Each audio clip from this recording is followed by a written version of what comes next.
Satu kebenaran firman Tuhan yang rindu saya sampaikan buat Anda semua di tempat ini. Di momen Paskah ini mari kita belajar sesuatu dari peristiwa kebangkitan Tuhan Yesus. 2 Petrus pasal yang pertama ayat yang ke-10. Kita buka terlebih dahulu. 2 Petrus pasal yang pertama ayat yang ke-10. Yang sudah ketemu katakan puji Tuhan. 2 Petrus pasal yang pertama ayat yang ke-10. Firman Tuhan katakan seperti ini. Karena itu saudara-saudaraku berusahalah sungguh-sungguh supaya panggilan dan pilihanmu makin teguh. Katakan panggilan dan pilihan. Sebab jikalau kamu melakukannya, kamu tidak akan pernah tersandung. Firman Tuhan ini ditulis oleh Petrus, ya Rasul Petrus, bukan tanpa sebab. Tapi ada sebab Petrus menuliskan firman Tuhan ini. Petrus berkata, karena itu saudara-saudaraku, surat ini ditunjukkan Petrus kepada setiap kita, berusahalah sungguh-sungguh. Supaya panggilan dan pilihan kita ini semakin hari semakin kuat, semakin teguh. Kalau panggilan dan pilihan kita ini semakin hari semakin kuat, ketika kita melakukannya, kamu tidak akan pernah tersandung. Ternyata ketika Petrus tulis ini, ternyata Petrus itu dulu pernah tersandung. Pernah jatuh. Tuhan Yesus sudah memberikan sebuah panggilan dan pilihan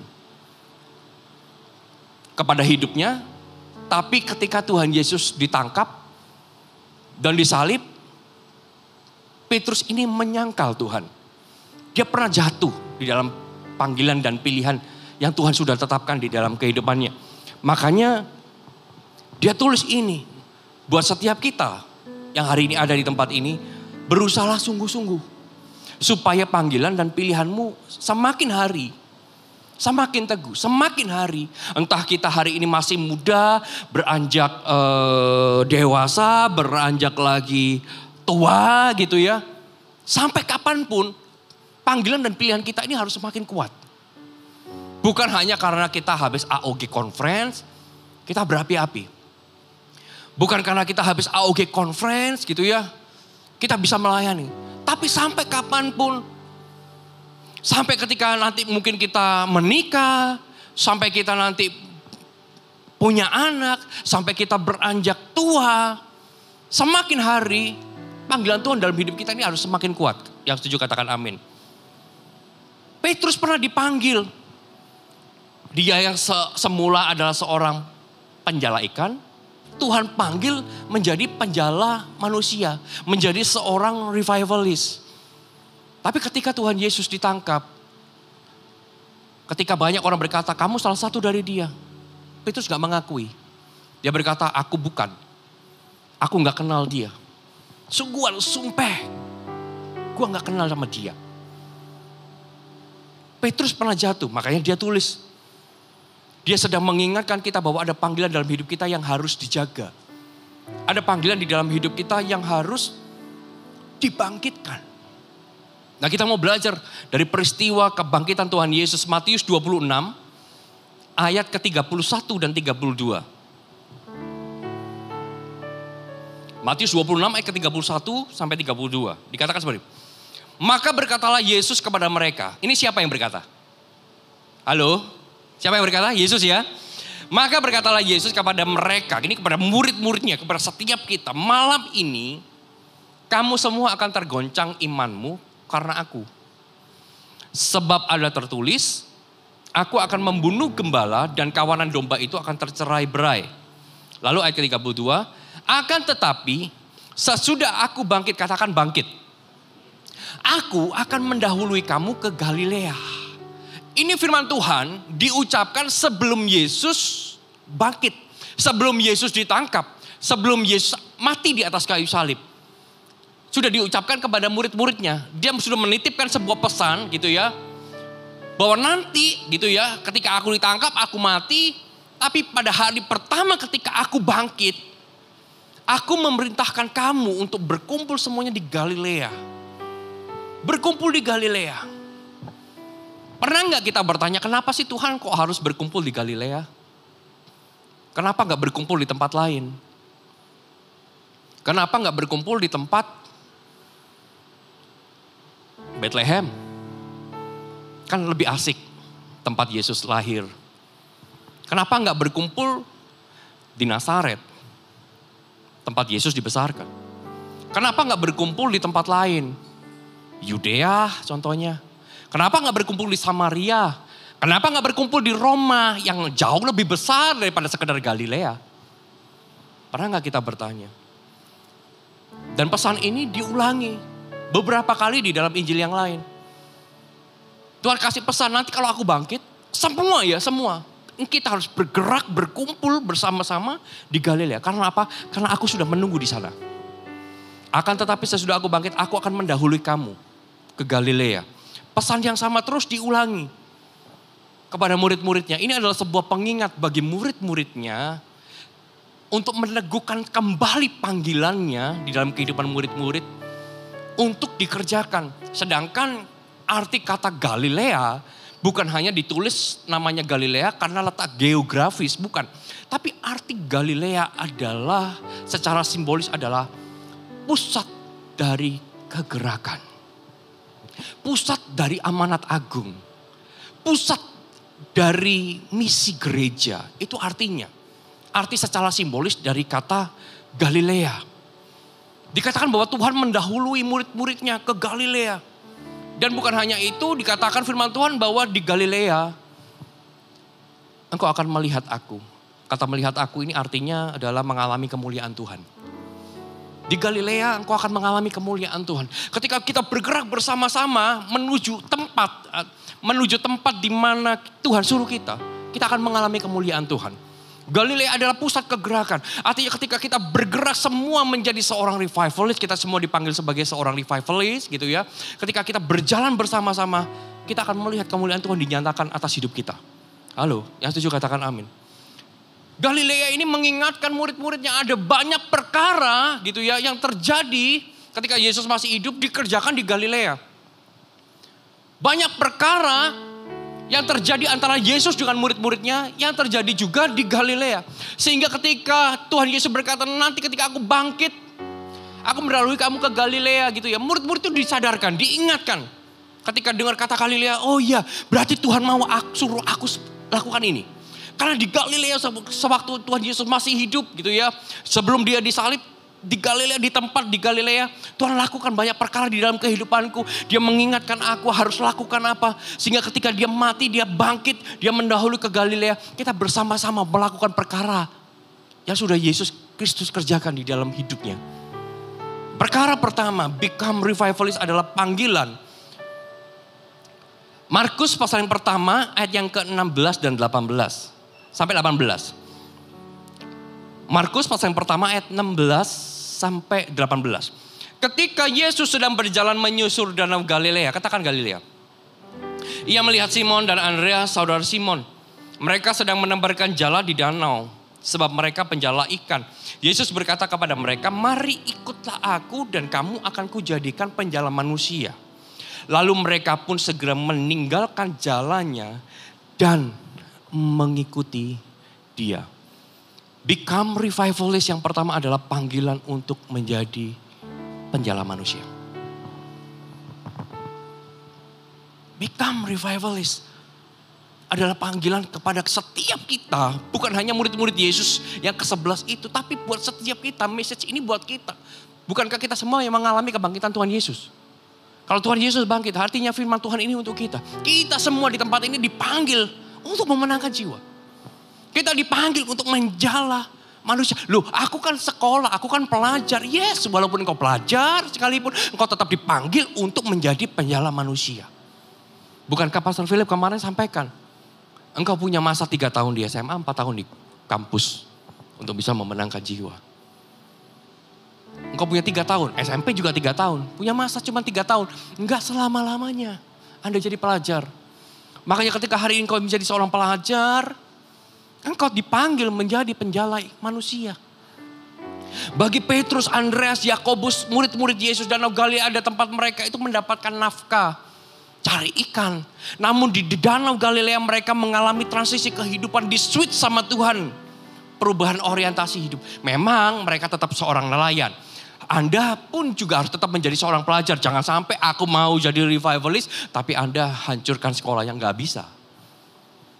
Anda tetap belajar. Namun di Danau Galilea mereka membuat pilihan untuk meninggalkan comfort zone-nya. Aku juga mau dipakai Tuhan pada masa-masa aku sekolah. Pada masa-masa di mana aku menjadi seorang nelayan, aku pun juga mau. Dari mereka yang biasanya berlayar ke tengah danau untuk tangkap ikan hidup, dibawa ke darat ikannya jadi mati, berubah menjadi penjala manusia yang membawa manusia mati, dibawa ke Tuhan supaya manusia itu hidup. Diubah orientasinya. Begitu juga kehidupan kita. Siapapun kita dipanggil untuk mengerjakan amanat agung. Lewat apapun hari ini panggilan kita. Lewat studi kita, lewat sekolah kita yang hari ini kita berada di sana. Become a revivalist yang pertama adalah kita dipanggil untuk menjadi penjala manusia. Katakan kanan kirinya, engkau penjala manusia loh. Gantian sekarang katakan kanan kirinya, jelek-jelek begini aku penjala manusia. Enggak. Anda enggak jelek, Anda ganteng-ganteng dan cantik-cantik. Giliran suruh ngomong jelek-jelek gini aku penjala manusia, enggak ada yang mau ngomong. Aku coba sekali lagi katakan jelek-jelek gini aku penjala manusia loh. Jelek-jelek begini aku penjala manusia loh. Tapi jeleknya ke orang lain. Tuhan panggil kita. Melalui sekolah kita. Siapapun kita dipanggil. Melalui kampus-kampus di mana engkau berada. Engkau dipanggil untuk menjadi penjala manusia. Jiwa-jiwa adalah fokus utama Tuhan. Makanya ketika Tuhan Yesus bangkit, gitu ya, kita merayakan Paskah, satu hal yang harus kita ingat bahwa aku dipanggil sebagai penjala manusia. Karena ketika Yesus bangkit, Yesus berpesan, aku mendahului kamu ke Galilea. Aku mendahului kamu. Artinya Tuhan Yesus sudah berjalan terlebih dahulu dan dia menunggu kita melakukan perkara-perkara ini. Aku menunggumu. Jiwa-jiwa itu ada di hati Tuhan. Jiwa-jiwa itu ada di hati Tuhan. Makanya ketika fokus kita menjala manusia, menjangkau manusia, memenangkan jiwa. Ketika kita memenangkan jiwa, engkau akan melihat kemuliaan Tuhan. Di Galilea engkau akan melihat Yesus. Ketika kita menjangkau jiwa gitu, engkau akan melihat kemuliaan Tuhan dinyatakan atas hidupmu. Yang setuju katakan amin. Lalu yang kedua, become revivalist adalah panggilan untuk mengikut Yesus dengan sepenuh hati. Sepenuh hati. Kita nggak boleh cuma sekedar ya masa sekolah, aku ikut Yesus tapi setelah itu bye-bye. No. Firman Tuhan katakan, kasihilah Tuhan Allahmu dengan segenap hatimu dan dengan segenap jiwamu. Dan dengan segenap akal budimu dan dengan segenap kekuatanmu. Ikut Yesus itu harus segenap. Artinya harus sepenuh hati. Gak bisa setengah-setengah. Become revivalist gak bisa setengah-setengah. Bukan hanya ketika aku muda, pakai aku Tuhan. Ketika saya muda saya berkata Tuhan pakai aku. Tapi sampai hari ini doanya itu tetap sama. Tuhan pakai aku. Sampai nanti jadi engkong-engkong sekalipun Tuhan. Use me. Enggak setengah-setengah. Enggak bisa setengah-setengah. Artinya panggilan ini adalah prioritas utama di dalam kehidupan kita. Makanya Petrus itu dengan tegas berkata, bersungguh-sungguhlah atas pilihan dan panggilanmu. Supaya semakin hari semakin teguh. Semakin hari semakin kuat. Selama kita belum jadikan Yesus itu prioritas utama di dalam kehidupan kita. Maka akan ada masa di mana ketika Yesus minta sesuatu di dalam hidup kita. Kita akan kecewa tinggalkan dia. Kita berkata hari ini. Tuhan aku mau ikut engkau. Tapi cuma setengah-setengah. Sama seperti orang muda yang kaya. Tuhan guru aku mau ikut engkau. Dari sejak muda gitu ya, dikatakan aku sudah lakukan ini. Tapi Yesus berkata, jual semua apa yang kau punya, berikan kepada orang miskin, lalu kamu ikutlah aku. Lalu orang muda itu menjadi kecewa dan meninggalkan Tuhan. Kalau mengikut Tuhan cuma setengah-setengah, engkau akan kecewa. Engkau akan kecewa. Sebab ada dikatakan di mana hartamu berada, maka di sana hatimu berada. Kalau Yesus itu harta terpenting, maka di sana harta kita. Yesus itu harta kita. Kita nggak bisa ikut Yesus setengah-setengah. Satu kali Abraham berdoa. Bapa, katanya janjinya keturunanku seperti bintang di langit. Seperti pasir di tepi laut yang gak terhitung. Tapi jangankan keturunan, anak aja boro-boro gak ada, satu pun gak ada. Aku udah tua. Istriku udah menopause, udah matai haid. Ya sudah pasti gak bisa punya anak. Pasti apa yang aku punya kuwariskan kepada hambaku. Tapi Tuhan berkata, enggak. Janjiku tetap. Satu kali terjadilah sesuai dengan apa yang Tuhan sampaikan kepada Abraham. Sarah mengandung dan lahirkan anak, yaitu Ishak.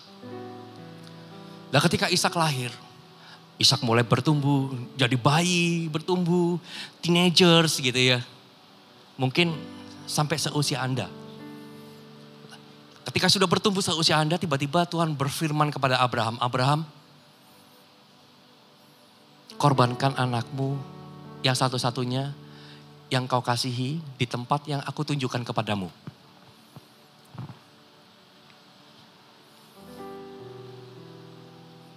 Lalu apa yang dilakukan Abraham? Firman Tuhan katakan jelas, pagi-pagi benar Abraham berangkat ke tempat yang Tuhan tuju di sana. Apa yang dilakukan Abraham? Ketika dia berjalan dengan Ishak anaknya, Bapak, keledainya ada. Kayu api ada. Bahan bakar buat siram, buat nyalakan ada. Apinya ada, semuanya ada. Tapi mana korbannya? Dikatakan Tuhan menyediakan. Sampai di tempat di mana Tuhan tunjuk tempat itu. Dipersiapkan semuanya, bujangnya disuruh tunggu di bawah. Lalu Ishak ditaruh di situ, diikat. Dan hendak dikorbankan. Begitu hendak dikorbankan, gitu ya. Tuhan berkata, Abraham, Abraham, jangan engkau apa-apakan anak itu. Sebab aku tahu engkau mengikut aku dengan sepenuh hati. Dengan sepenuh hati. Itu loh sepenuh hati. Itu sepenuh hati. Saya kasih ilustrasi. Ini panggilan Tuhan. Aku kasih panggilan ini, Aileen. Ini panggilan, oh yes Tuhan aku senang. Terima panggilan. Dikasih ini panggilan. Tapi aku minta masa mudamu. Apakah engkau akan berikan? Mikir dia, waduh masa muda ya. Jadi nanti aku tinggal sadar-sadar udah tua gitu ya. Apa kau mau beri? Masa mudamu? Kepada orang yang lain lagi. Mungkin Edo. Ini panggilan. Yes Tuhan aku mau dipakai Tuhan masa muda. Tapi jangan-jangan menikah. Tapi aku minta waktumu menikah ditunda ya. Revival dulu dong. Mana Vidya? Revival dulu. Kamu kasih hidupmu. Mikir gak? Mikir gak? Mikir gak? Kalau kau Yuda udah pasti menikah dia. Gak mau. Cio. Ini panggilan Tuhan. Ya Tuhan aku mau terima panggilannya. Engkau mau terima sesuatu yang besar. Tapi ketika Tuhan minta sesuatu. Apa kau mau berikan itu? Aku mau pakai masa mudamu. Aku mau minta masa mudamu. Aku mau minta masa sekolahmu. Aku mau minta, seharusnya kau bisa loh pacaran-pacaran. Tapi aku mau minta waktumu untuk pacaran, mau gak? Kau mau? Sungguhan. Sungguhan. Gak dapat pacar loh. Itu sepenuh hati. Ini ngapain dibawa ya? Kalau kita gak berani melepaskan sesuatu. Apa yang Tuhan minta di dalam kehidupan kita, termasuk masa muda kita. Kita tahu sekarang bahwa kita mengikut Tuhan setengah hati.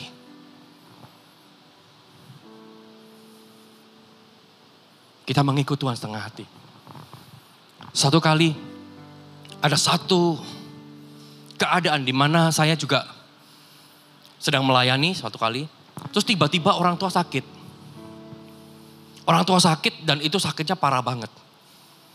Dan itu sedang mengalami kritis. Kritis. Dan saya mau khotbah waktu itu. Saya mulai tanya, gimana ini? Gimana keadaan mama saya, gimana ini? Dan itu kritis banget. Tapi Tuhan tetap minta saya, Jeffrey kamu harus tetap berkhotbah. Khotbahnya gak boleh dikurangi, gak boleh ditambahin, gak boleh. Pokoknya kamu harus tetap berapi-api. Terus mamaku gimana Tuhan? Tuhan aku kan sudah melayani Tuhan. Masa sih gak bisa jaga mamaku, gimana sih? Kalau soal mamamu terserah aku. Kalau aku mau panggil mamamu, emangnya kamu gak mau melayani lagi?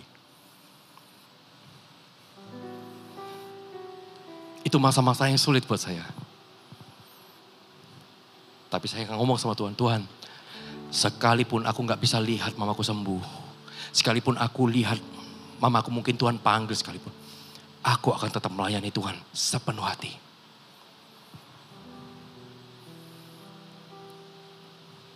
Tuhan akan tetap selama-lamanya. God of my forever and forever I'm with you. My life is with a price, your sacrifice redeem my soul.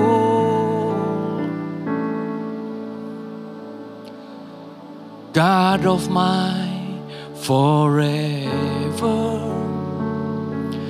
and forever I will sing. My greatest honor will always be to serve my Lord.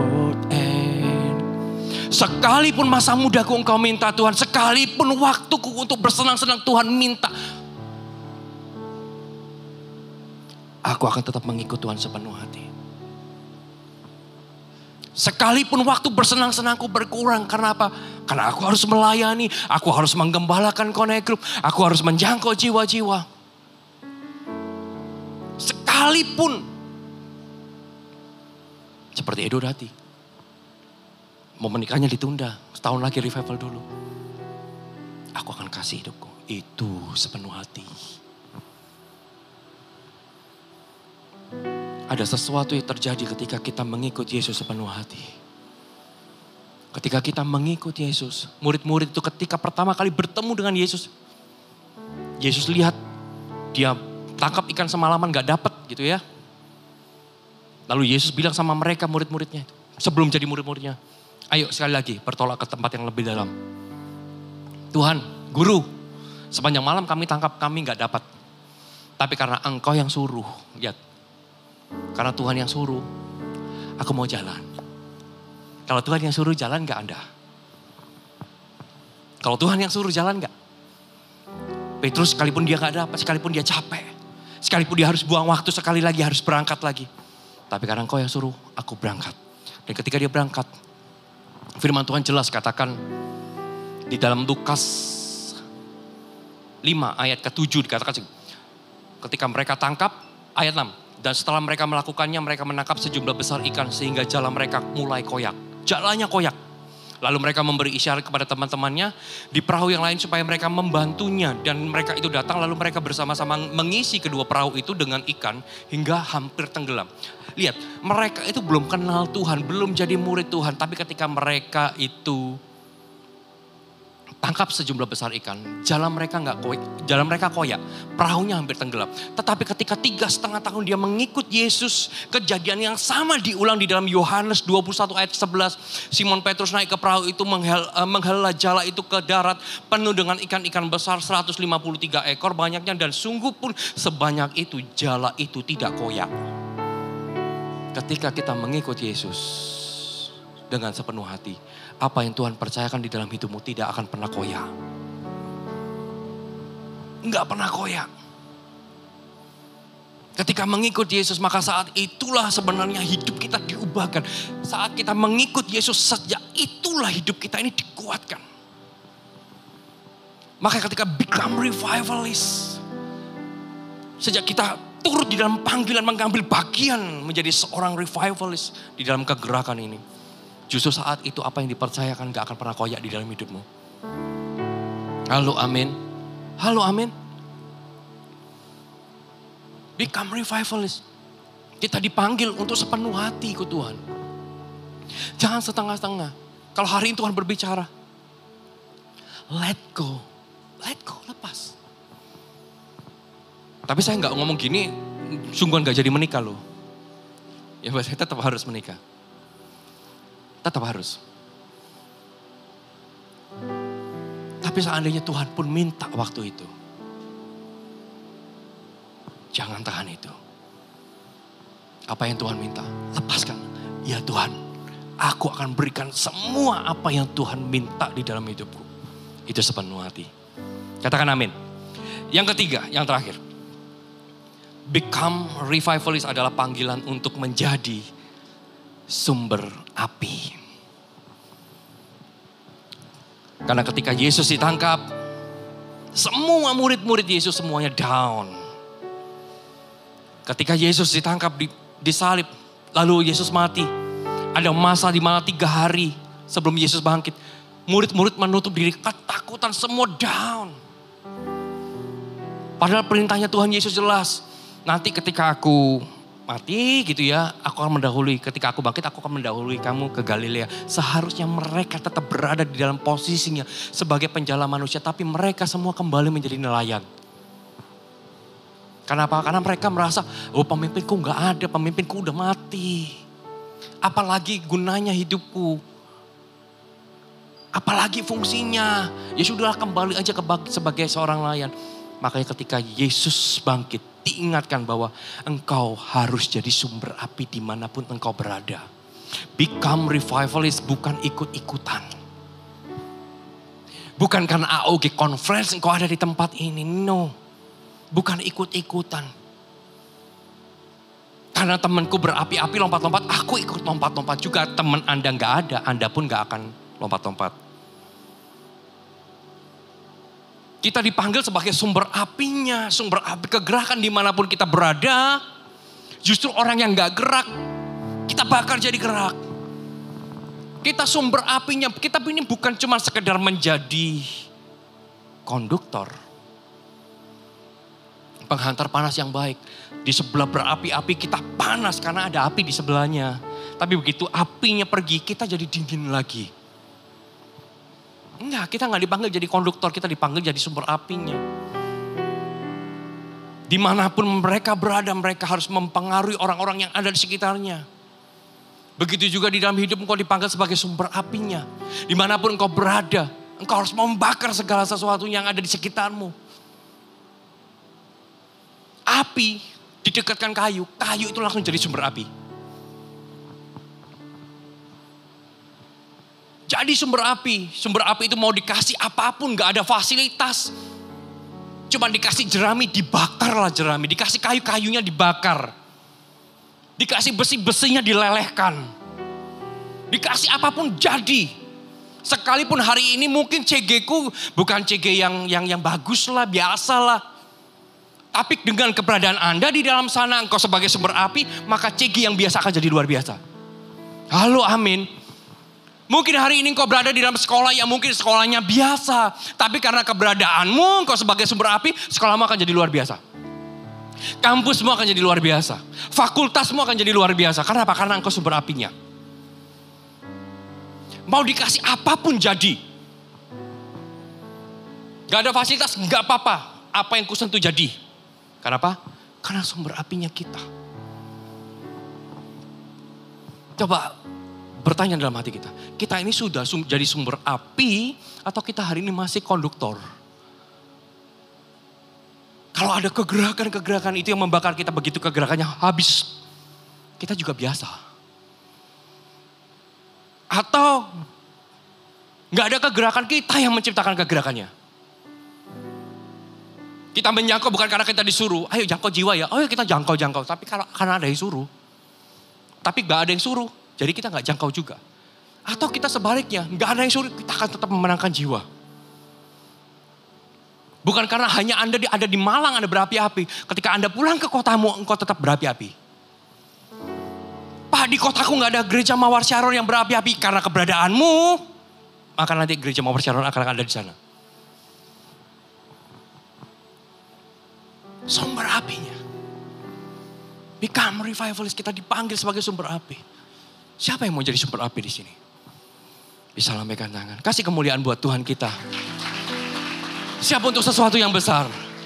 Halo, katakan amin. Mari saya undang bisa pakai berdiri.